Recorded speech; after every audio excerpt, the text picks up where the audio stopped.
Яагаад хүүхэд муу идэж байж болох вэ? Энэ бол маш сонирхолтой асуулт. 2 минутанд багтаах боломжгүй юм тодорхой. Тиймээс зөвхөн эсэрхий зүйлсээс ярив. Үнэхээр өвчин туссан үед хүүхдүүдийн хоосны туршис яг бидний эдгэст буурч босдог бөгөөд энэ нь нотхон хэвийн үзэгдэх юм. Тиймээс хүүхэд идгэлхийг нь хүсээгээд хоосны туршис нь аяндаа хэвэндээ орно. Ямар ч тохиолдолд хүчээр хоос уух гэж зүтгэх хэрэггүй, азбдах ч хэрэггүй. Эсвэл их шингэн зүйлс самс болох нь дээр.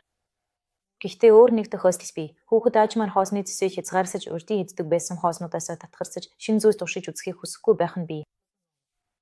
Ихэнхдээ ийм зүйлс 2 наснаас 6 насны хооронд хүүхдүүдэд тохиолддог. Энэ үзэгдлийг неофоби буюу шин зүйлсээс айх айдас гэж нэрсдэг. Энэ айдас нь эртний үеэс үүсэхтэй бөгөөд тухайн үед хүмүүс агууд амьдарч хүүхдүүд ихээфээ дэргэд голдог байдаг байсан ч 2 нас хүрээд өөрсдөө явж фестив эндхтэй янз бүрийн жимс урмас амсаж үзэх боломжтой болдог байжээ. Гэвч тэр жимс урмас нь хорвоо байх нь баталгаатай биш байсан юм. Тиймээс өөрийгөө хамгаалах зам совин сайтай хүүхэд шин зүйлс туршиж үзэхээс айж өмнө нь харж байсан зүйлсээс иддэг байжээ. Хоёрхан үгээр хэлбэрс иймс юм. Асуулт тэгвэл яах ёстой вэ? Хамгийн гол нь энэ үзэгдэл төвчээртэй гайс устай хандах хэрэгтэй бөгөөд бидний маш их гарвдал чухал алдаануудыг давтахгүй байх ёстой. Хүүхэд татгарсан ч гэсэн шинэ хоол, шинэ бүтээгдэхүүнүүдийг санал болгосоор байх нь чухал. Ихэнхдээ бид хүүхэд заавал идэн гэдэгтээ итгэстэй байгаа хооснуудыг санал болгож хэвсдэг.